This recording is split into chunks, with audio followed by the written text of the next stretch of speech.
আমরা সংক্ষিপ্ত আকারে দরুদ পড়ি। আল্লাহুম্মা সাল্লি আলা মুহাম্মদ, আল্লাহুম্মা বারিক আলা মুহাম্মদ। কেমন আছেন আপনারা? আলহামদুলিল্লাহ। সূরাতুল বাকারা এর 29 নম্বর আয়াতে আল্লাহ রাব্বুল আলামিন যা বলতে যাচ্ছেন তা হলো যে কিভাবে আমরা আল্লাহকে অস্বীকার করতে পারি, কিভাবে আমরা আল্লাহ রাব্বুল আলামিনকে অস্বীকার করতে পারি, তার অবাধ্য হতে পারি যখন আমরা ছিলাম মৃত। মানে আল্লাহ রাব্বুল আলামিন আগে সৃষ্টি করেছেন মৃত্যু, তারপরে জীবন। যেমনটা আল্লাহ পাক সূরা মুলকের 1 নম্বর আয়াতে বলেছেন, তাবারাকাল্লাযী বিয়াদিহিল মুলক ওয়া হুয়া আলা কুল্লি শাইইন কাদির আল্লাযী খালাকাল মাউতা ওয়াল হায়াতা, আল্লাযী খালাকাল মাউতা ওয়াল হায়াতা, যিনি সৃষ্টি করেছেন মৃত্যু এবং জীবন। আল্লাহ পাক বলেননি আল্লাযী খালাকাল হায়াতা ওয়াল মাউতা, আল্লাহ বলছেন আল্লাযী খালাকাল মাউতা ওয়াল হায়াতা, যে আল্লাহ পাক মৃত্যু সৃষ্টি করেছেন তারপর সেখান থেকে জীবন সৃষ্টি করেছেন। কি জন্যে? লিয়াবলুয়াকুম আইয়ুকুম আহসানু আমালা। আল্লাহ পাক শুধু দেখতে চান যে দুনিয়ার জীবনে কে আমলে সর্বোত্তম। এই পরীক্ষাটা করার জন্য আল্লাহ রাব্বুল আলামিন জীবন এবং মৃত্যু সৃষ্টি করেছেন। আমরা এটাও জানি যে আল্লাহ রাব্বুল আলামিন যখন আমাদের মায়ের গর্ভে এই রূহটাকে পাঠিয়ে দেন, তার আগে আমরা একটা মাংসের পিণ্ড ছিলাম, আলাক, কোরআনের ভাষায় হচ্ছে আলাক, মানে জমাট বাঁধা রক্তপিণ্ড। এখানে কোনো প্রাণ ছিল না। এরপর আল্লাহ পাকের হুকুমে সেখানে দুজন ফেরেশতা আল্লাহর পক্ষ থেকে রূহ নিয়ে আসেন। যখন ভ্রূণের বয়স হয় 4 মাস 10 দিন, তখন সেখানে ভ্রূণের মধ্যে রূহটাকে ফুঁকে দেওয়া হয় এবং বাচ্চাটা নড়াচড়া শুরু করে। এর আগ পর্যন্ত কিন্তু বেবি নড়াচড়া করে না। এবার এই যে দুনিয়ার জীবনটা আল্লাহ পাক দিলেন, এই জীবনটা দেওয়ার পরে এর হায়াত হবে সর্বোচ্চ 60, 70, 80, 100, 200, 500, 1000 বছর। আল্লাহ পাক ভালো জানেন। আল্লাহ পাক বলছেন এই জীবনটাই তোমাদের একমাত্র জীবন নয়। তোমরা কিভাবে আল্লাহকে অস্বীকার করছো? তোমরা আগে মৃত ছিলে, ওই যে জমাট বাঁধা রক্তপিণ্ড ছিলে। সুম্মা ইউহয়িকুম, এরপর আল্লাহ পাক তোমাদেরকে জীবন দিলেন, মানে দুনিয়ার জীবন আমরা পেলাম। এটাই চূড়ান্ত জীবন নয়। সুম্মা ইউমিতুকুম, তোমরা আবারও এরপর মৃত্যুবরণ করবে। ওই মৃত্যুর পরে আল্লাহ পাক বলছেন সুম্মা ইউহয়িকুম, আবারও তোমাদেরকে আমি জীবন দিব। তার মানে 2টা জীবন, 2টা মওত। আর শেষের জীবনের পরে আল্লাহ পাক বলছেন সুম্মা ইলাইহি তুরজাউন, এরপরে আল্লাহ পাক বলেননি যে আবারও জীবন দিব, আবার মৃত্যু দিব। শেষে গিয়ে আল্লাহ পাক বলছেন এরপর তোমরা আমার কাছে ফিরে আসবে। তার মানে কিয়ামতের মাঠে মৃত্যুকে জবাই করে দেয়া হবে। এটাও হাদিসে এসেছে। কিয়ামতের মাঠে যখন সমস্ত মানুষকে আল্লাহ পাক উঠাবেন, হিসেব নিকেশ নেওয়া হবে এবং চুল ছেঁড়া বিশ্লেষণ করা হবে, যার ব্যাপারে নবী সাল্লাল্লাহু আলাইহি ওয়াসাল্লাম বলছেন একটা শিংওয়ালা ছাগল যদি একটা শিং ছাড়া ছাগলকে গুঁতো দিয়ে থাকে অন্যায়ভাবে, কিয়ামতের মাঠে আল্লাহ পাক ওই শিংহীন ছাগলকে শিং দিয়ে বলবেন তুমি গুঁতা মেরে এখন প্রতিশোধ নাও। আর বিচারটা এতটাই সূক্ষ্ম হবে। এরপর আল্লাহ পাক মৃত্যুকে হাজির করবেন একটা প্রাণীর রূপে, একটা পশু বা একটা প্রাণীর রূপে মৃত্যুকে ডেকে আনা হবে এবং একে জবাই করে দেওয়া হবে। মানে মৃত্যুকেও মৃত্যুবরণ করতে হবে। আমি কি বোঝাতে পারছি? এতে করে কি হবে? জান্নাতীদের উৎফুল্ল যে মেজাজ, যে খুশি, এটা আরো বেড়ে যাবে। কারণ তারা বুঝতে পারবে যে এরপরে আর কোনো মৃত্যু নাই, আমরা অনন্তকাল জান্নাতে থাকবো ইনশাআল্লাহ। আর যারা জাহান্নামী, তাদের আক্ষেপ, দুঃখ, কষ্ট, যন্ত্রণা আরো বেড়ে যাবে। কারণ তারা বুঝতে পারবে কাশ যদি মৃত্যু হতো, জাহান্নামে আযাব ভোগ করে মরে যেতাম, মাটি হয়ে যেতাম। সূরা নাবার শেষের দিকে পড়ে দেখবেন ইয়া লাইতানি কুনতু তুরাবা, হায় আমি যদি আজকে মাটি হয়ে যেতাম। ঠিক আছে? সূরা ফুরকানে আল্লাহ পাক বলছেন তোমরা একটা মৃত্যুকে ডেকো না, বহু মৃত্যুকে ডাকতে থাকো। জাহান্নামীরা মৃত্যুকে ডাকতে থাকবে কিন্তু মৌত হবে না। তো মৃত্যুকেও মৃত্যুর স্বাদ গ্রহণ করতে হচ্ছে। আল্লাহ পাক সূরা বাকারা 29 নম্বর আয়াতে আমাদেরকে একটা জীবন এবং সৃষ্টি দর্শন দিয়েছেন এখানে। এটা হচ্ছে একটা সৃষ্টি দর্শন বা জীবন দর্শন বলতে পারি আমরা। কি সেটা? যে আমরা এখানে কেউ চিরস্থায়ী নই। আমরা একসময় পৃথিবীতে ছিলাম না, একসময় থাকবো না, মাঝখানে একটা সংক্ষিপ্ত সময় আমাদের হাতে আছে। এই সময়টুকুর মধ্যে আমাদের আসবে শৈশব, আমাদের কৈশোর, আমাদের যৌবন, আমাদের বার্ধক্য। এই সময়টুকুর মধ্যেই আমাদের পড়াশোনা, আমাদের রুজি রোজগার, আমাদের পরিবার, আমাদের ব্যবসা বাণিজ্য, আমাদের ইলমি অঙ্গন, আমাদের মুআমালাত, ঠিক আছে, আমাদের আমলের জিন্দেগি, এই সব কিছু এই সময়টুকুর মধ্যেই। লিনাবলুয়াকুম আইয়ুকুম আহসানু আমালা, আল্লাহ পাক এই সময়ের মধ্যে আমাদেরকে একটা পরীক্ষা করছেন যে আমরা আমলের দিক থেকে কে সর্বোত্তম হতে পারে। এই আয়াতটাও খেয়াল করবেন, আল্লাহ পাক বলেননি যে আমলে কে ভালো, আল্লাহ পাক বলছেন লিনাবলুয়াকুম আইয়ুকুম আহসানু আমালা। আল্লাহ পাক বলছেন আমি দেখতে চাই আমলের শ্রেষ্ঠটাকে। যারা আরবি ব্যাকরণ বোঝেন তারা বুঝবেন, হাসান মানে হচ্ছে উত্তম, আহসান মানে সবচেয়ে উত্তম। যেমন কবির মানে বড়, আকবার মানে সবচেয়ে বড়, সগীর মানে ছোট, আসগর মানে সবচেয়ে ছোট। এখানে আল্লাহ পাক বলছেন আহসান, আল্লাহ পাক দেখতে চান যে আমলে আমাদের মধ্যে সর্বোত্তমকে। এই আয়াতটা প্রমাণ করে যে এভারেজ মুসলিম হলে চলবে না, মানে এভারেজ মুসলিম কে এটা দেখার জন্য আল্লাহ পাক আমাদেরকে সৃষ্টি করেন নাই। আল্লাহ পাক দেখতে চান আমাদের মধ্যে বেস্টকে, সবচেয়ে ভালোটাকে। তো ওই এভারেজ মুসলিম হওয়ার যে মানসিকতা আমাদের মধ্যে কাজ করে, যে নামাজ পড়বো 5 ওয়াক্ত, রোজা রাখবো রমজান মাসে, ঠিক আছে, যাকাত দিব ইত্যাদি, এতটুকু করব আমি জান্নাতে চলে যাব। আল্লাহ পাক কিন্তু এটা দেখতে চাচ্ছেন না যে কারা এভারেজ মুসলিম। লিনাবলুয়াকুম আইয়ুকুম আহসানু আমালা, আল্লাহ পাক দেখতে চান সবচেয়ে শ্রেষ্ঠকে আমলের দিক থেকে। তো এই আয়াতটা আমাদের মধ্যে একটা জীবন দর্শন ক্রিয়েট করে যে আমরা পৃথিবীতে এসেছি, চিরস্থায়ী নই, আমাদেরকে মৌতের স্বাদ গ্রহণ করতে হবে। অতএব এই সময়টুকুতে আমার কাজ কি? এখন প্রথম কাজ রবকে চিনা। প্রথম কাজ কি? রবকে চেনা। রবকে চেনার জন্য আল্লাহ পাক কি দিয়েছেন? কোরআন কথা বলুক, আমরা কথা বলার চাইতে কোরআনই কথা বলুক, কোরআনকে বলতে দেন। কোরআন বলছে বিসমিল্লাহির রহমানির রহিম, তোমার রবকে, মান রব্বুক, কুল হুয়াল্লাহু আহাদ, তোমার রব সেই আল্লাহ যিনি হচ্ছেন কি? এক, যিনি এক, লা শারীকা লাহ, তার কোনো শরীক নাই, ওয়া বিযালিকা উমিরতু, এবং এই আল্লাহ পাকের সাথে শরীক সাব্যস্ত না করে তার ইবাদত করার জন্য আল্লাহ পাক নবী রসুলদেরকে আদেশ করেছেন, ঠিক আছে। আল্লাহুস সামাদ, আল্লাহ পাক অমুখপেক্ষী। অমুখপেক্ষী মানে কি? পুরো মহাবিশ্বের আল্লাহকে প্রয়োজন আছে, মহাবিশ্বের আল্লাহর কোনো প্রয়োজন নাই। আমি বুঝতে পারছি? পুরো মহাবিশ্বের এক আল্লাহকে প্রয়োজন আছে। মহাবিশ্বের প্রতিটা সৃষ্টি আল্লাহর মুখপেক্ষী, কিন্তু আল্লাহ পাক কারো মুখপেক্ষী নন। যদি এই মহাবিশ্বের সমস্ত মাখলুক মিলে সেজদায় পড়ে যায়, আল্লাহ পাকের যে ইজ্জত, যে সম্মান, এটার এক চুল বাড়বেও না কমবেও না। আল্লাহ পাকের ইজ্জত যেমন, সম্মান যেমন, তেমনই থাকবে। একইভাবে পুরো মহাবিশ্বের সমস্ত মানুষ যদি আল্লাহর সাথে কুফরি করে, আল্লাহর বিধানের পরোয়া করে না, আল্লাহ পাকের হুকুম আহকামের পরোয়া করে না, আল্লাহর ইজ্জত, সম্মান, ক্ষমতার যাররা পরিমাণও কমে যাবে না। পুরো মহাবিশ্বের সমস্ত মাখলুক যদি একত্রিত হয়ে আল্লাহর কাছে চায় যে আল্লাহ আমাকে এইটা দাও, আমাকে ওইটা দাও, আমার এটা দরকার, আমার ওইটা দরকার, আল্লাহ পাক সবার চাহিদা যদি পূরণ করে দেন, আল্লাহর খাজানা থেকে যাররা পরিমাণ কমে যাবে না। তো আল্লাহুস সামাদ মানে এটা, আল্লাহ পাক অমুখপেক্ষী। লাম ইয়ালিদ ওয়া লাম ইউলাদ, তিনি কাউকে জন্মও দেননি, কারো কাছ থেকে তিনি জন্মও নেননি। এই যে এখন একটা প্রশ্ন, এখন তো মুক্ত চিন্তার নামে আমরা নাস্তিকতাকে প্রমোট করছি আর কি, হ্যাঁ, বাক স্বাধীনতার নামে, যে কি আল্লাহকে কে সৃষ্টি করলো? আল্লাহ যদি সব সৃষ্টি করে থাকে, নাউজুবিল্লাহ, আল্লাহকে কে সৃষ্টি করলো? আল্লাহকে যদি কেউ সৃষ্টি করে থাকে তাহলে সে তো আল্লাহর স্রষ্টা হয়ে যাবে, তাই নয় কি? নাউজুবিল্লাহ। তাহলে এভাবে পিছনে যেতে যেতে তো একটা জায়গায় শেষ হতে হবে। একটা আমরা যখন ফিলোসফি পড়েছিলাম, একটা তত্ত্ব ছিল, তার নাম হচ্ছে কার্যকারণ তত্ত্ব। কার্যকারণ তত্ত্ব মানে হচ্ছে প্রত্যেকটা কাজের পিছনে একটা কারণ থাকে, ঠিক আছে। এই যে ব্যথা হচ্ছে কেন? কোন একটা কারণ আছে। জ্বর কেন? একটা ভাইরাস আছে। মানে প্রত্যেকটা বিষয়ের পিছনে একটা কারণ আছে। তো এই কারণ যদি আপনি সার্চ করতে যান, এটা কেন? এই কারণে। ওইটা কেন? এই কারণে। ওইটা কেন? ওই কারণে। এই করতে করতে করতে আপনাকে একটা জায়গায় গিয়ে থামতে হবে। আর সেই মহান সত্তার নাম কি? আল্লাহ। এটা আমরা বিশ্বাস করি। এখন আপনি যতই প্রশ্ন করেন এভাবে, আপনি কোনো কুল কিনারা পাবেন না। এই জন্য নবী সাল্লাল্লাহু আলাইহি ওয়াসাল্লাম বলেছেন, যখনই তোমাদের মধ্যে এই চিন্তা আসবে যে আল্লাহ পাক সব কিছু সৃষ্টি করেছেন, তাকে আবার কে সৃষ্টি করলো, তখন আউযু বিল্লাহি মিনাশ শাইতানির রাজিম পরে বাম দিকে 3 বার থুতু ফেলবে। তাহলে শয়তানের ওয়াসওয়াসা তোমার মধ্য থেকে কেটে যাবে, কারণ শয়তান এই চিন্তাটা তোমার মধ্যে দিয়েছে। যেই শয়তান এই চিন্তা আপনার মধ্যে দিয়েছে, ওই শয়তান কিন্তু নাস্তিক নয়। আমি কোরআন থেকে প্রমাণ করছি, শয়তান কিন্তু আস্তিক।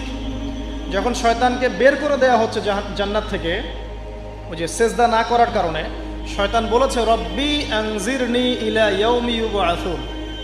শয়তান আল্লাহকে বলছে রব্বি, হে আমার রব, আনজিরনি, আমাকে অবকাশ দিন, ইলা ইয়াউমি ইউবআসুন, সেই দিন পর্যন্ত যেদিন সবাইকে পুনরুত্থিত করা হবে। মানে এখানে শয়তান আল্লাহকে রব বলে ডাকছে, বুঝতে পারছেন না? শয়তান আল্লাহকে বলছেন রব্বি, হে আমার রব। আর শয়তান কি আস্তিক না নাস্তিক? অথচ শয়তান পৃথিবীতে এসে চ্যালেঞ্জ নিয়েছে যে সে পুরো মানব জাতিকে জাহান্নামে নিয়ে যাবে। আর আল্লাহ পাক বলছেন আমার মুখলেস বান্দাদের তুমি কোনো ক্ষতি করতে পারবে না। আবার শয়তান চ্যালেঞ্জ করছে আমি ডান দিক থেকে আসবো, বাম দিক থেকে আসবো, সামন থেকে আসবো, পিছন থেকে আসবো, ওয়ালা তাজিদু আকসারহুম শাকিরিন, আল্লাহ আপনি বেশিরভাগকেই শুকরগুজার পাবেন না। যেটার বাস্তব প্রতিফলন আমরা এখন দেখছি। বেশিরভাগ মানুষ নামাজ পড়ে না, বেশিরভাগ দেখবেন রোজা রাখে না, বেশিরভাগই দেখবেন কোরআন পড়তে জানে না, ম্যাক্সিমাম সুদ খাচ্ছে, ম্যাক্সিমাম জেনা করে, মেজরিটি সংখ্যক মানুষ কিন্তু আল্লাহর বিধানের পরোয়া করছে না। অল্প কিছু মানুষই আল্লাহর বিধানের পরোয়া করছে। এই কথাও আল্লাহ কোরআনে বলেছেন ওয়া কলিলুম মিন ইবাদিয়াশ শাকুর, আমার শুকরগুজার বান্দার পরিমাণ হবে কি খুব কম। এমনকি নবী সাল্লাল্লাহু আলাইহি ওয়াসাল্লাম হাদিসে বলেছেন যে আমার উম্মতের মধ্যেই ৭৩টা দল হয়ে যাবে। কয়টা? তার মধ্যে ৭২টা দল জাহান্নামে যাবে, নাউযুবিল্লাহ। আর মাত্র একটা দল যাবে জান্নাতে, যার ব্যাপারে নবীজি বলছেন মা আনা আলাইহি ওয়া আসহাবি, আমি যার উপরে আছি এবং আমার সাহাবীরা যার উপরে আছে। মানে পৃথিবীর যে কোনো জায়গার মানুষ, যে কোনো দেশ, যে কোনো ভাষা, যে কোনো রং বর্ণ ইত্যাদি, তার ঈমান, তার আকীদা, তার আমল যদি নবী এবং সাহাবীদের সাথে মিলে যায়, ইনশাআল্লাহ তাআলা সে জান্নাতে যাবে। এটার জন্যে একটা দল খুলে সবাইকে ওই দলের ফর্ম পূরণ করতে হবে জরুরি না। এটা ঈমানের ব্যাপার, আকীদা আমলের ব্যাপার। যে কোনো জায়গার মানুষ যদি আল্লাহ এবং তার রাসূল এবং তার সাহাবীদের মানহাজ ফলো করে, ইনশাআল্লাহ তাআলা সে জান্নাতে যাবে। আল্লাহ পাক আমাদেরকে তৌফিক দান করুন, আমিন। তো এখানে বলছিলাম একটা বিষয়, যে জীবন দর্শন পাওয়ার পরে আপনাকে রবকে চিনতে হবে। রবকে চেনার জন্য আমি সূরা ইখলাসটা বলছি, লাম ইয়ালিদ ওয়া লাম ইউলাদ, তাকে কেউ জন্ম দেয়নি, আল্লাহ পাক কারো কাছ থেকে জন্মিতও নন। এখন কিছু মানুষ বলছে, পৃথিবীর কোটি কোটি শত কোটি মানুষ বলছে যে আল্লাহ পাকের সন্তান আছে, নাউযুবিল্লাহ। বলছে না? পৃথিবীর শত কোটি মানুষ বলছে যে আল্লাহর সন্তান আছে, নাউযুবিল্লাহ। আর আল্লাহ পাক সূরা মারিয়ামের মধ্যে বলছেন যে এই যে তারা এই কথাটা বলছে, ইত্তাখাযাল্লাহু ওয়ালাদা, আল্লাহ পাক সন্তান গ্রহণ করেছেন, তার নাম ঈসা আলাইহিস সালাম, নাউযুবিল্লাহ। আল্লাহ বলছেন এই কথাটা যখন আসমানে উঠে, আমরা যখন কথা বলি তখন কথাগুলো বায়ুমণ্ডলে ছড়িয়ে পড়ে না? এই কথা যখন বায়ুমণ্ডলে ছড়িয়ে পড়ে, আসমানের দিকে ওঠে, তখন আসমান এবং জমিন লজ্জায়, অপমানে, কষ্টে ফেটে পড়তে চায় যখন এই কথাটা মানুষ বলে, ইত্তাখাযাল্লাহু ওয়ালাদা, নাউযুবিল্লাহ। তো দেখুন, বেশিরভাগ মানুষ কিন্তু বলছে যে আল্লাহর সন্তান আছে, নাউযুবিল্লাহ।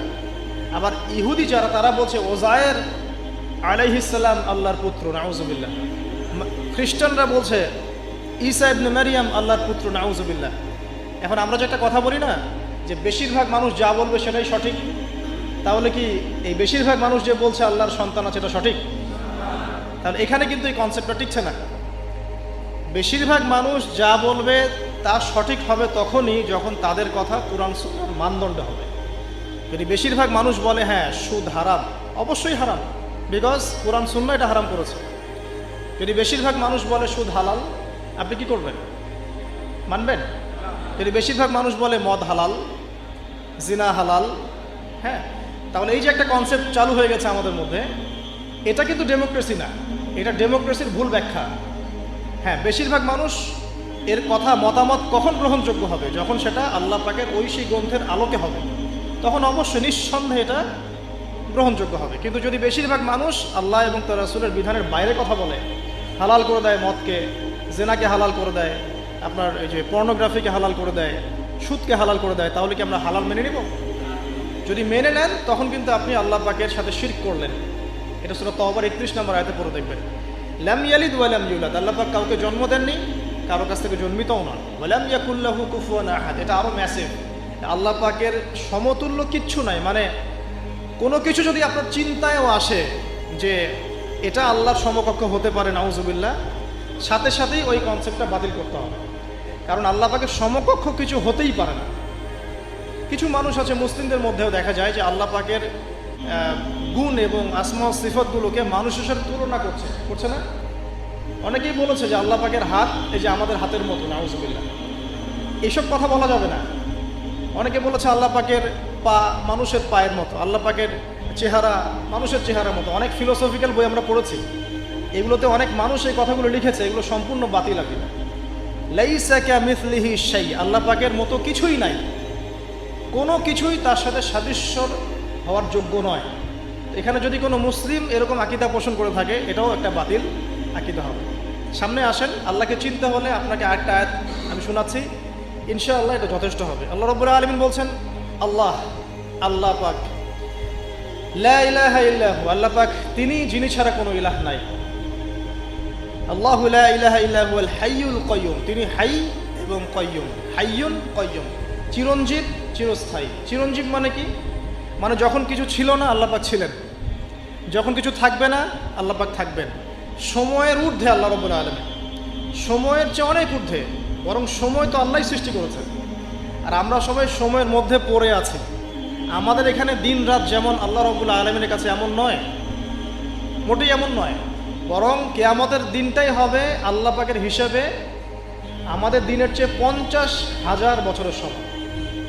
তাহলে এই সময়ের যে একটা আমরা গোলক ধাঁধায় পড়ে আছি, এক একটা গ্রহের সময় এক এক রকম, এক একটা গ্যালাক্সিতে সময় এক এক রকম। আল্লাহ পাক এগুলোর ঊর্ধ্বে, চিরঞ্জীব চিরস্থায়ী।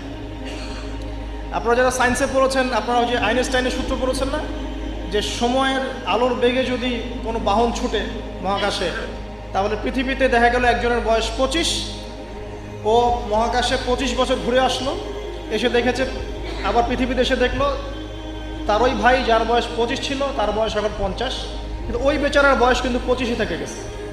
এই সূত্রটা জানেন না? তো সময় কিন্তু সব জায়গায় একরকম নয়, এখানে অনেক ব্যাপার আছে। আল্লাহ রাব্বুল আলামিন চিরঞ্জীব এবং চিরস্থায়ী।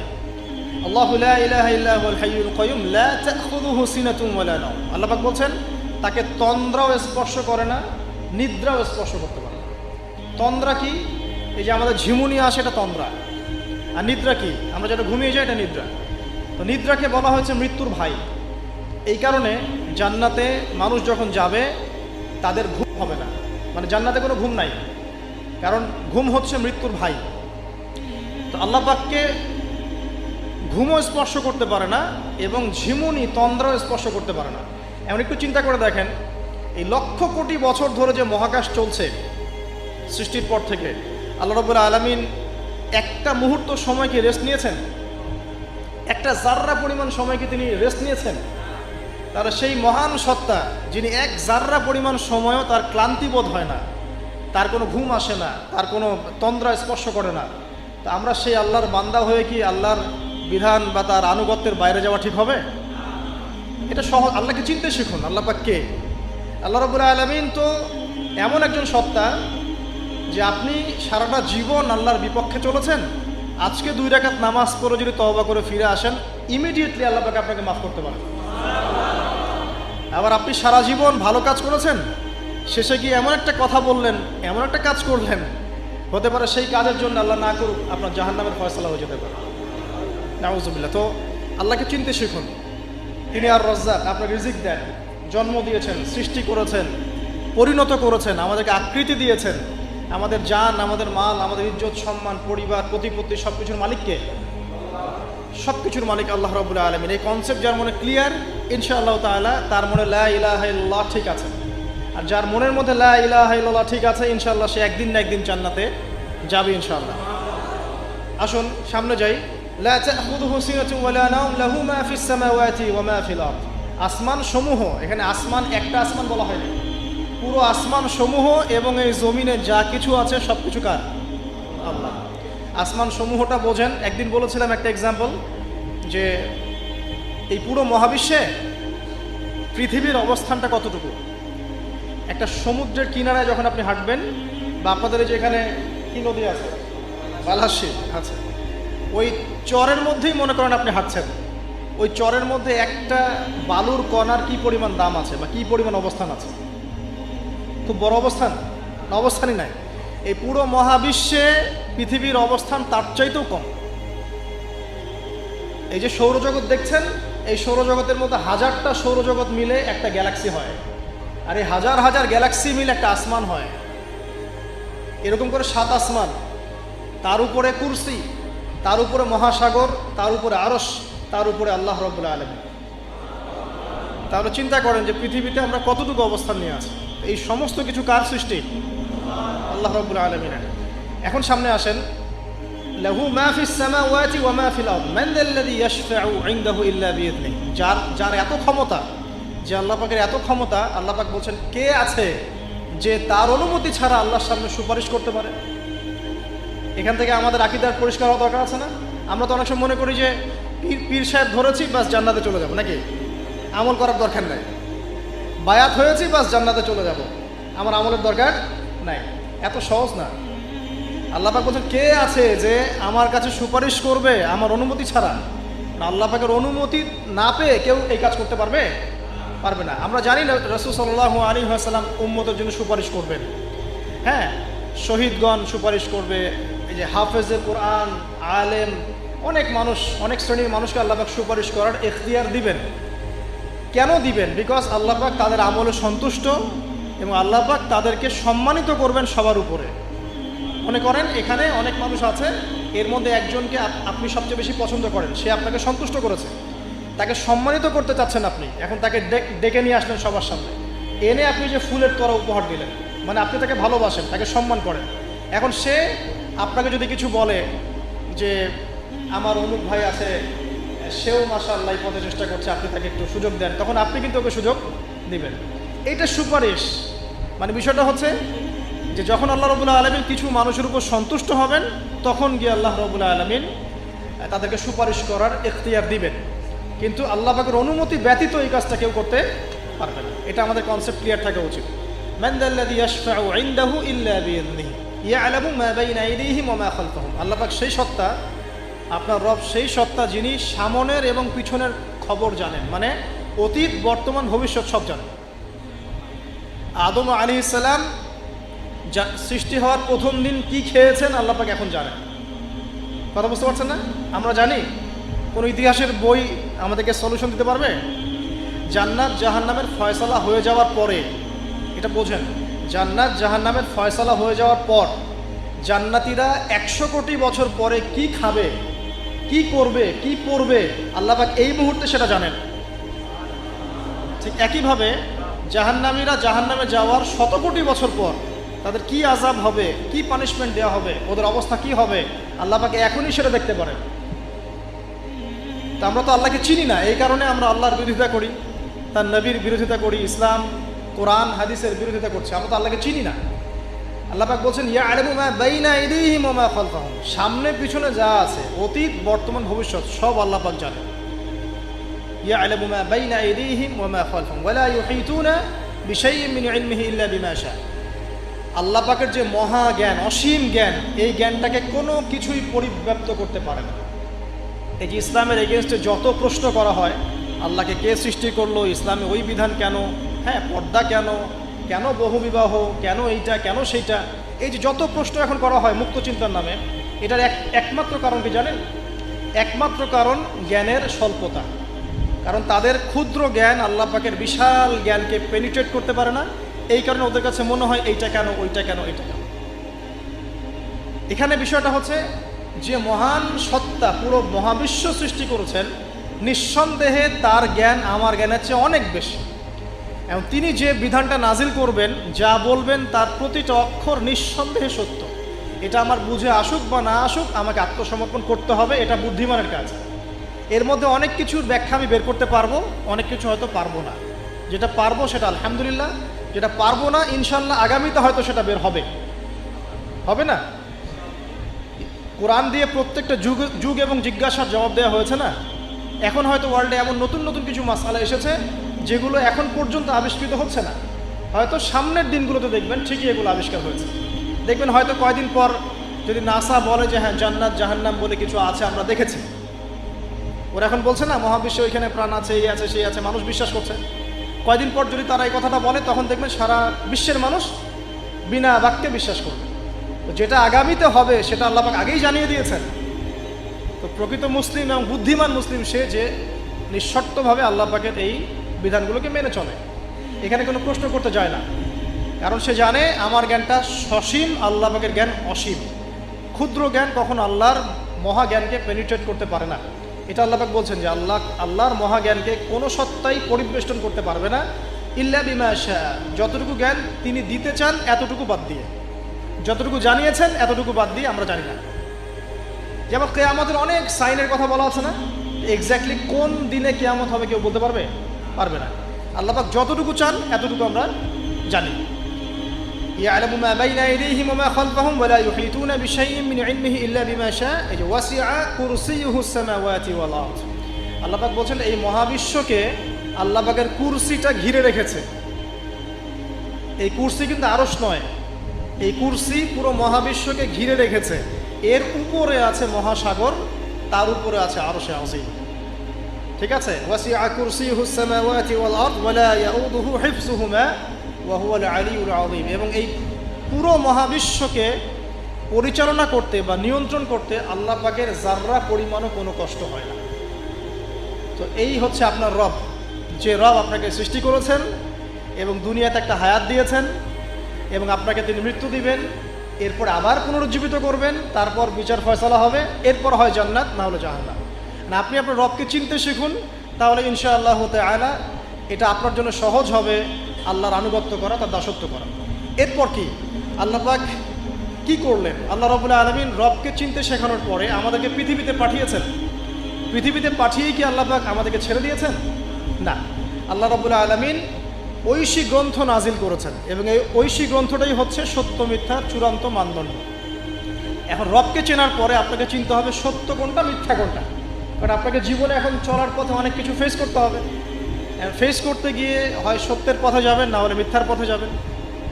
তাহলে আপনার আগে চেনার দরকার আছে কোনটা সত্য কোনটা মিথ্যা। এটার অ্যান্সারও কে দিবে?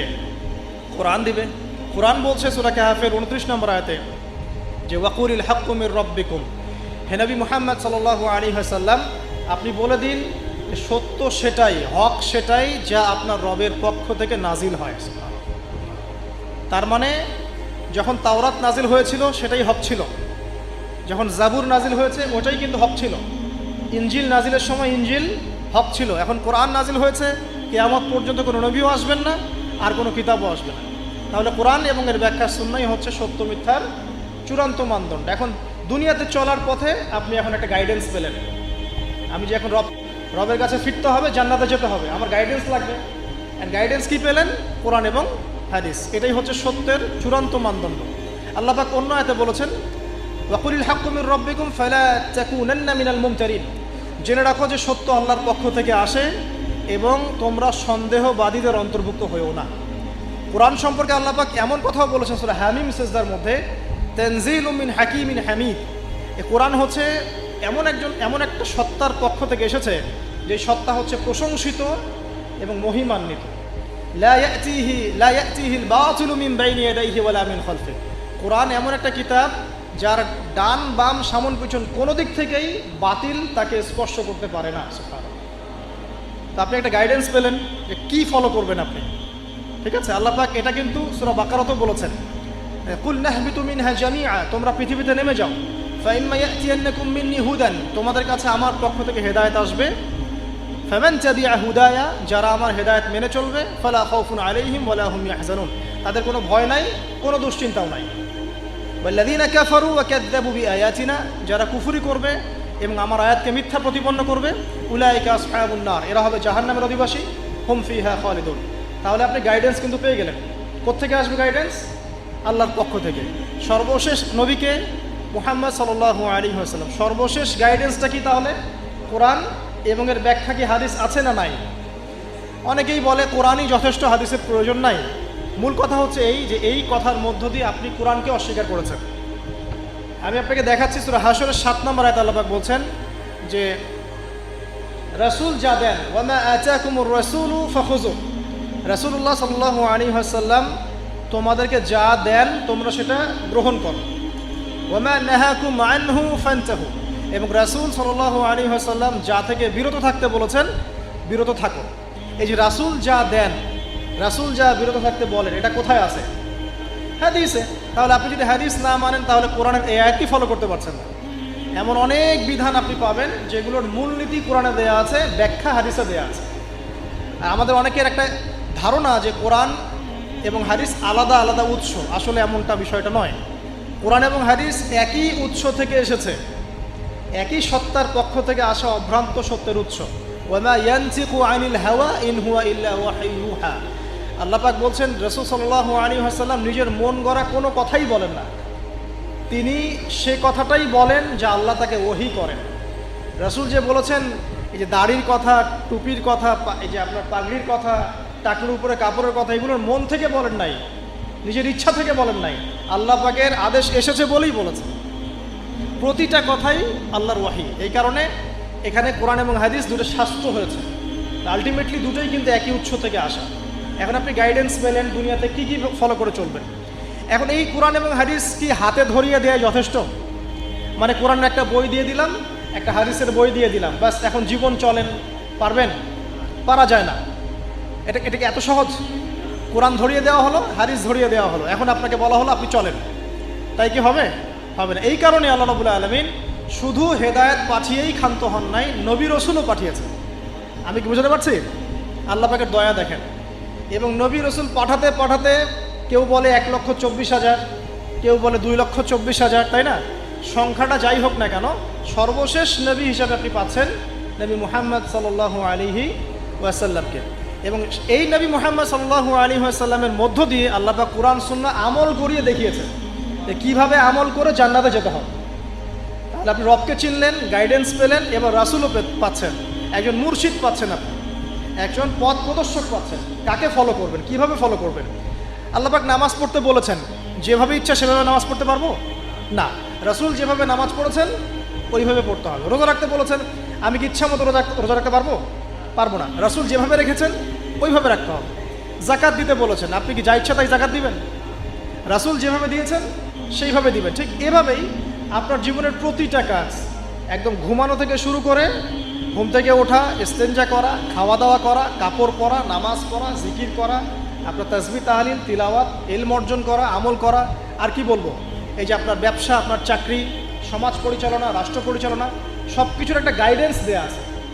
কোরআন সুন্নাহয় গাইডেন্স আছে এবং সেটাকে প্র্যাকটিক্যালি আমল করে গিয়ে দেখিয়েছেন রাসূলুল্লাহ সাল্লাল্লাহু আলাইহি ওয়াসাল্লাম, এবং তার সাহাবীগণও তাকে ফলো করেছেন। এই যে আপনি এখন গাইডেন্স পেয়ে গেলেন, ব্যাস আপনার দুনিয়ার জীবনটা চলাটা কি হলো? সহজ হলো। এখন যদি কোনো ব্যক্তি তার জীবনের 24টা ঘন্টাকে রাসূলুল্লাহ সাল্লাল্লাহু আলাইহি ওয়াসাল্লামের সুন্নাহ মতো ঢেলে সাজায়, ইনশাআল্লাহ তাআলা সে অবশ্যই জান্নাতে যাবে ইনশাআল্লাহ। এবং সে ইনশাআল্লাহ হাউজে কাউসারের পানিও পাবে, রাসূলের সুপারিশও পাবে, অনন্তকাল সে জান্নাতে চিরস্থায়ী হবে ইনশাআল্লাহ। এখন আপনি পাচ্ছেন এখানে রবকে চেনার দর্শন, আপনি কোরআনে পাচ্ছেন এই যে গাইডেন্সের দর্শন, আপনি পাচ্ছেন একজন পথ প্রদর্শকের দর্শন, আরও পাবেন আপনি এখানে কি পাচ্ছেন? ব্যক্তি দর্শনও পাবেন। গাইডেন্স দেওয়া আছে, রাসূলকে পাঠানো হয়েছে। এখন আপনার আমার দায়িত্ব কি? একটা আয়াত আপনাকে জবাব দিবে, মাত্র একটা আয়াত বলছে, সূরাতুল আলে ইমরানের 102-3 নম্বর আয়াত করে দেখেন। 102 নম্বর একটা পড়েন, আল্লাহ পাক বলছেন, ইয়া আইয়ুহাল্লাযীনা আমানু, হে মুমিনগণ, ইত্তাকুল্লাহ। এখন আপনাকে আমাকে ইন্ডিভিজুয়ালি বোঝানো হচ্ছে, সব বাদ দাও, এখন আপনি আমি চিন্তা করব। ইত্তাকুল্লাহ, তুমি আল্লাহকে ভয় করো। হে মুমিনগণ, তোমরা আল্লাহকে ভয় করো, ব্যক্তিকেন্দ্রিক। ইত্তাকুল্লাহ হাক্কা তুকাতিহি, এমনভাবে ভয় করো যেভাবে ভয় করা দরকার, মানে পরিপূর্ণ তাকওয়া অবলম্বন করো। ওয়ালা তামুতুন্না ইল্লা ওয়া আনতুম মুসলিমুন, পরিপূর্ণ মুসলিম বা মুসলমান না হয়ে তোমরা মৃত্যুবরণ করো না। এই যে ব্যক্তি দর্শন পাচ্ছেন আপনি, এখন আমাকে কি করতে হবে? আমাকে এখন পরিপূর্ণ মুসলিম হতে হবে। হতে হলে কি করতে হবে? রবকে চিনতে হবে, চিনলাম। গাইডেন্স, পথ প্রদর্শক লাগবে, পেলাম। আমার কিতাব লাগবে, পেলাম। ওর ব্যাখ্যা লাগবে, পেলাম। এবার আমি ব্যক্তি দর্শনও পেলাম যে আমাকে এখন নিজেকে মুসলিম হতে হবে। মানুষের কথা পরে, আমার পরিবার পরে, আমার রাষ্ট্র পরে, আমার সমাজ পরে, আগে আমি, সবার আগে আমি নিজে, কারণ আমাকে আমার রবকে ফেস করতে হবে একা একা।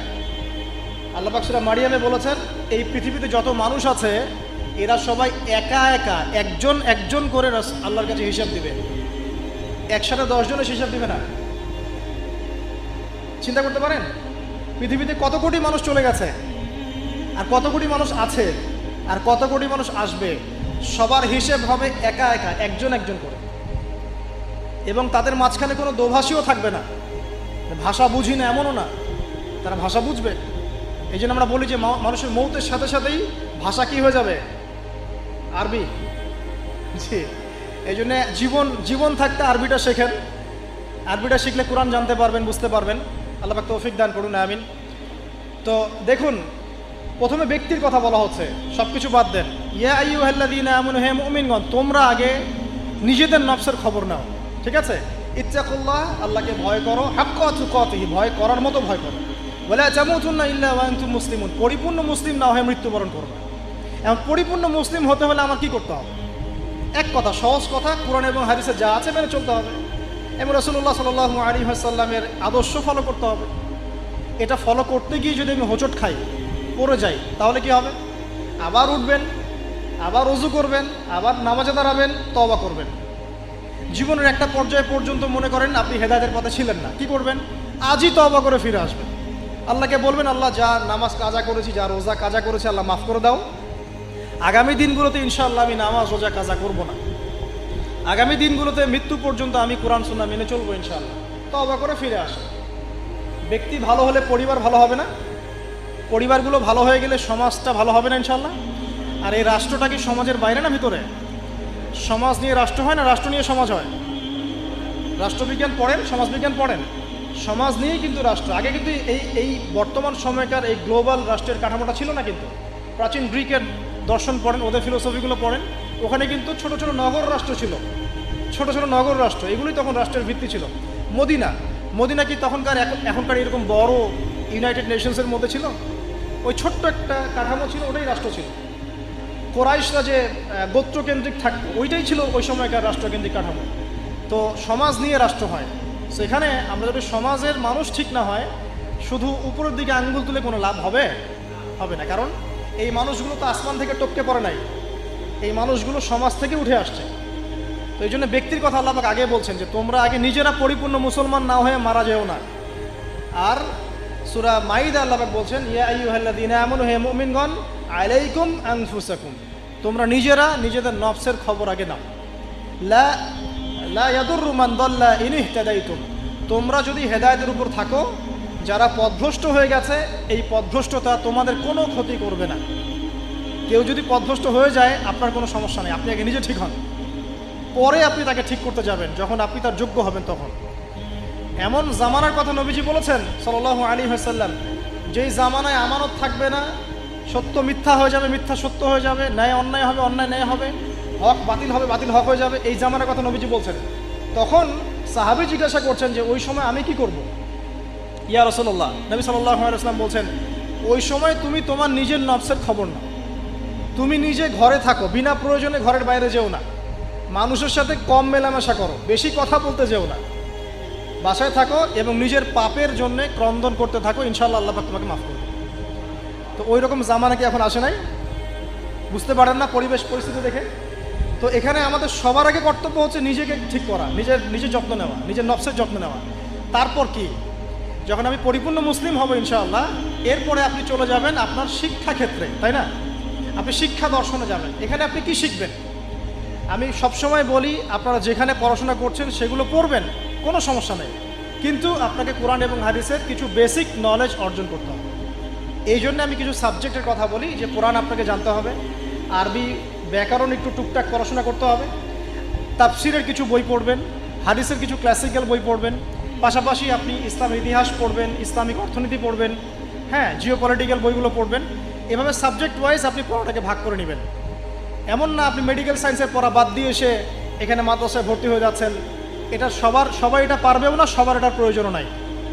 সব সেকশনেই মানুষ দরকার আছে, প্রতিটা সেকশনে ভালো মানুষের দরকার আছে। অর্থাৎ সবাইকে আলেম বক্তা দায়ী হতে হবে জরুরি না। আপনি যেখানে পড়াশোনা করছেন সেটাই করবেন, কিন্তু বেসিকটা ঠিক করবেন, কোরআন সুন্নাহর বেসিক পড়াশোনাটা করবেন। এই হলো আপনার শিক্ষা দর্শন। তাহলে আপনার শিক্ষা দর্শন হবে কি? ওহির জ্ঞানটা শিখতে হবে। ইকরা বিসমি রব্বিকাল্লাযী খলাক, আপনি পড়ুন আপনার সেই রবের নামে যিনি আপনাকে সৃষ্টি করেছেন। মানে আপনাকে সেই জ্ঞান অর্জন করতে হবে যা আপনাকে আপনার সৃষ্টিকর্তা পর্যন্ত পৌঁছায় দিবে ইনশাআল্লাহ। ঠিক আছে? এমন জ্ঞান অর্জন করতে যায়েন না যেই জ্ঞান অর্জন করলে আপনি সৃষ্টিকর্তা থেকে দূরে সরে যাবেন, এই জ্ঞান অর্জন করতে যায়েন না। এবার আসেন, আপনি মুসলিম হচ্ছেন, ইলম অর্জন করছেন, এবার কি লাগে? রিজিক লাগে, তাই না? খাবার দাবার চলতে হবে, পৃথিবীতে আমাকে চলতে হবে। এখন চলার জন্য আপনার রিজিক লাগবে, হয় ব্যবসা বা চাকরি বা অন্য কোনো সেক্টর। আপনাকে চলতে হবে। এখানে কি ইসলাম কোনো কথা বলে নাই? অবশ্যই বলেছে। কোরআন এখানে কি বলছে, আমাদেরকে অর্থনীতির কি দর্শন দিচ্ছে কোরআন। আল্লাহ পাক সহজ সরল কথা বলছেন যে ইয়ামহাকুল্লাহু রিবা ওয়া ইউরবিস সাদাকা। দেখো, অর্থনৈতিক জীবনে চলার ক্ষেত্রে রিবা থেকে বেঁচে থাকবে, কারণ রিবা বা সুদ তোমার সম্পদটাকে সংকুচিত করে ফেলবে, আর সদকা, দান, জাকাত এটা তোমার সম্পদকে বৃদ্ধি করতে থাকবে। কথা কি বুঝতে পারছেন?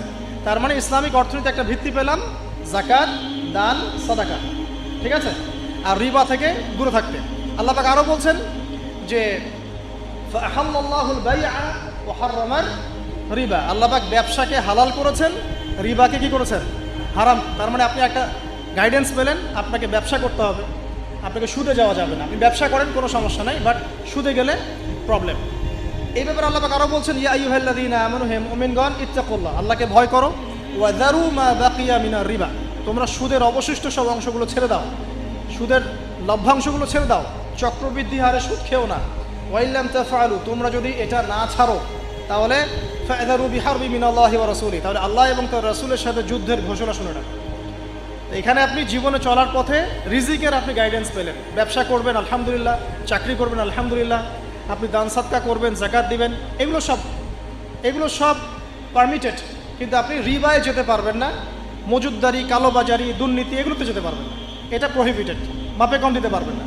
মানে আল্লাহ পাক আপনাকে জীবনে চলার পথে রিজিকের সোর্সের ব্যাপারেও গাইডেন্স দিলেন কোরআন থেকে, ঠিক আছে। তো এখানে আমরা ইনশাআল্লাহ তাআলা যারা সুদের সাথে সম্পৃক্ত আছি আজকে তওবা করে ফিরে আসবো ইনশাআল্লাহ, কারণ আপনার তাকদিরে যে রিজিকটা আছে এই রিজিক না শেষ করে আপনি পৃথিবী থেকে বিদায় নেবেন না। আপনার জন্য চয়েস দুইটা, এই রিজিকটা কি আপনি হারাম পথে যাচ্ছেন নাকি হালাল পথে যাচ্ছেন। হারাম পথে চাইলে ওই পথে আল্লাহ পাক আপনাকে দিবেন, রিজিক শেষ করবেন, মৃত্যুবরণ করবেন। আর হালাল পথে চাইলে ওই পথে আল্লাহ পাক দিবেন, আপনি রিজিক শেষ করবেন, তারপর মৃত্যুবরণ করবেন, তার আগে মরবেন না ইনশাআল্লাহ। আল্লাহ পাক কথাগুলো বোঝার তৌফিক দান করুন, আমিন।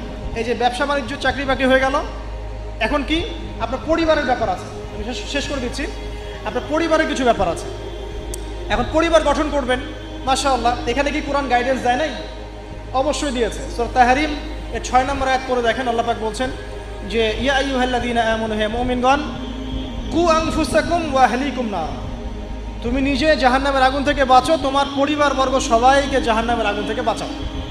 এখন পরিবার গঠন করতে হলে আমার এইটা মেনে চলতে হবে, মানে এমন পরিবার গঠন করতে হবে যেই পরিবারের সদস্যরা আল্লাহকে ভয় করে, রাসূলের আদেশ মেনে চলে, নামাজ কালাম ঠিক মতো পড়ে, দিনের বুঝ আছে, ফরজ ওয়াজিব সুন্নত মোস্তাহাব মেনে চলে, পর্দা মেনে চলে।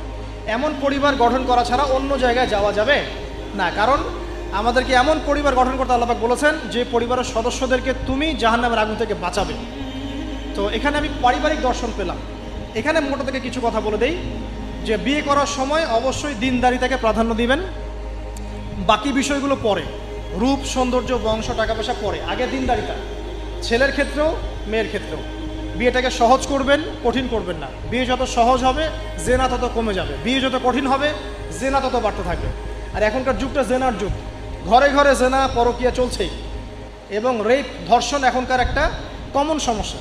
পর্নোগ্রাফি দিয়ে যুব সমাজের মস্তিষ্ক ধোলাই করে দেওয়া হয়েছে, এরা এখন জানোয়ার হয়ে গেছে ভিতর থেকে, যাকে তাকে যেখানে সেখানে রেপ করে ফেলছে, বিকজ ইন্টারনালি তারা করাপ্টেড, তারা ইন্টারনালি বিস্ট হয়ে গেছে আর কি। একই সাথে সকল ক্ষেত্রে আমরা উপযুক্ত ইসলামিক শাস্তি নিশ্চিত করতে পারছি না, এই কারণে এরা পার পেয়ে যাচ্ছে, লাই পেয়ে যাচ্ছে। তো সব মিলিয়ে এই আপনার পরিবারকে যখন আপনি গঠন করবেন, দিনদারিতাকে প্রাধান্য দিবেন, পর্দাকে প্রাধান্য দিবেন, নামাজ পড়ে কিনা, ফরজ ওয়াজিব মেনে চলে কিনা এগুলো দেখবেন। এরপরেও যদি কোনো সমস্যা ফিল হয় তখন সবরের সাথে, ধৈর্যের সাথে, ইসলাম এবং সংশোধনের মধ্য দিয়ে আপনি জীবনযাপন করতে থাকবেন ইনশাআল্লাহ তাআলা। আল্লাহ পাক সবাইকে আদর্শ পরিবার গড়ার তৌফিক দান করুন, আমিন। এই পরিবারে আপনার সন্তান সন্ততি হবে, এখন আপনি আমি যে পরিবেশটা পাই নাই সেই পরিবেশটা আপনার বাচ্চাকে দিতে হবে। তো আপনার সন্তান সন্ততি প্রতিপালনের দর্শনটা কোথায় কোরআনে? সূরা লোকমানের আপনি 10 থেকে 20 এই আয়াতগুলো পড়ে দেখেন। কোন সূরা?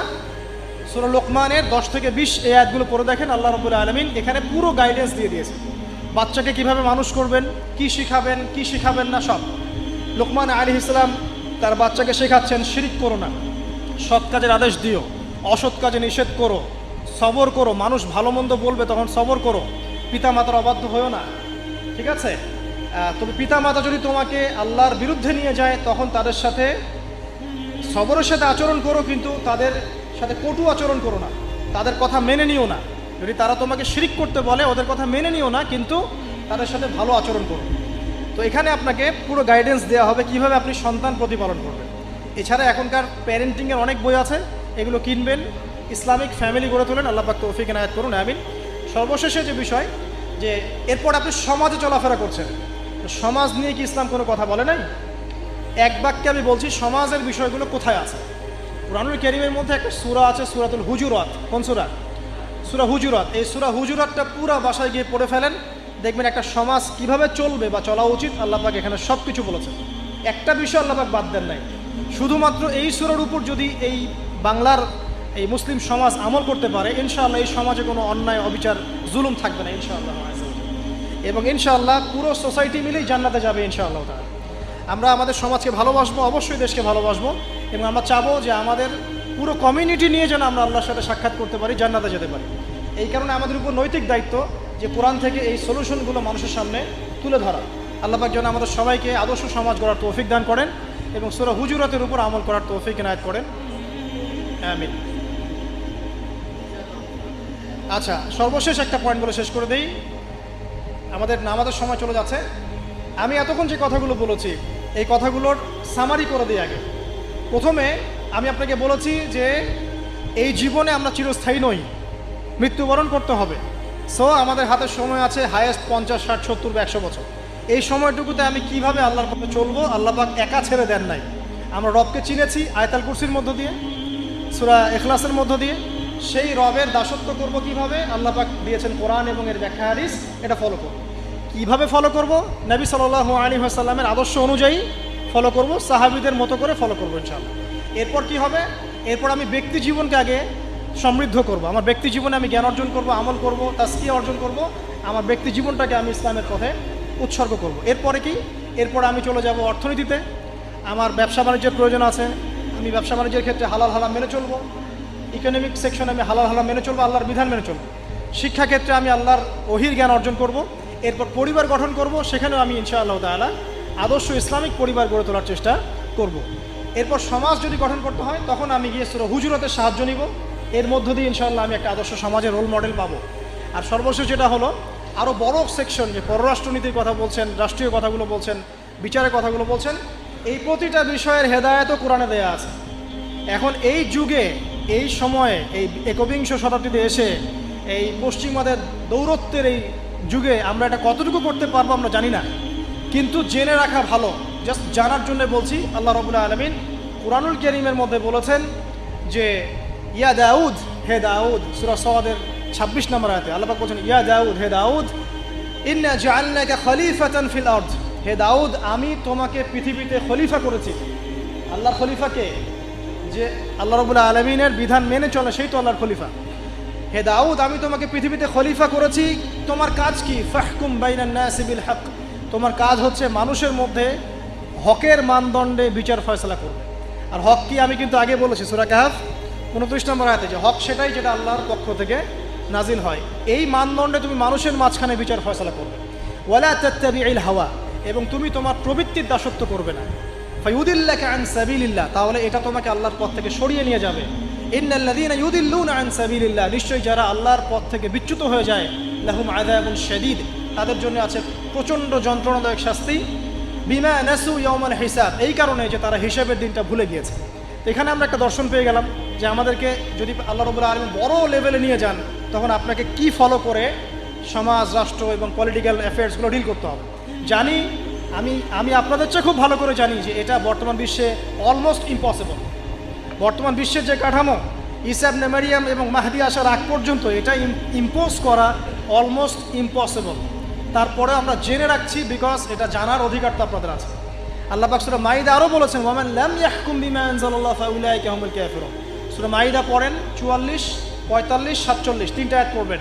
আল্লাহ পাক বলছেন, যে ব্যক্তি বা যারাই আল্লাহ পাকের নাজিলকৃত বিধান অনুযায়ী ফয়সালা করছে না, তারা জালেম, তারা ফাসেক, তারা কাফের। আল্লাহ পাক বলেছেন, আমার কথা নয়। আল্লাহ পাক আরও বলছেন, যখন তোমরা পলিটিক্যাল অ্যাফেয়ার্সে যাবে, ওয়ালা তাত্তাখিযুল ইয়াহুদা ওয়ান নাসারা আউলিয়া, তোমরা ইহুদি এবং নাসারাদেরকে বন্ধু রূপে গ্রহণ করো না। এই আয়াতটা তেলাওয়াত করলে আমাদের মিডল ইস্টের যারা আছে শাসকরা, তাদের কলিজা কাঁপা শুরু হয়ে যায়। আল্লাহ পাক বলেছেন, ইয়া আইয়ুহাল্লাযীনা আমানু, হে মুমিনগণ, লা তাত্তাখিযুল ইয়াহুদা ওয়ান নাসারা আউলিয়া, তোমরা ইহুদি এবং নাসারাদেরকে বন্ধুরূপে গ্রহণ করো না। কেন গ্রহণ করো না? বা'দুহুম আউলিয়াউ বা'দ, এরা একে অপরের বন্ধু। ওয়া মান ইয়াতাওয়াল্লাহুম মিনকুম, তোমাদের মধ্যে কেউ যদি ওদের দিকে মুখ ফিরায়, ফাইন্নাহু মিনহুম, সে তাদের অন্তর্ভুক্ত।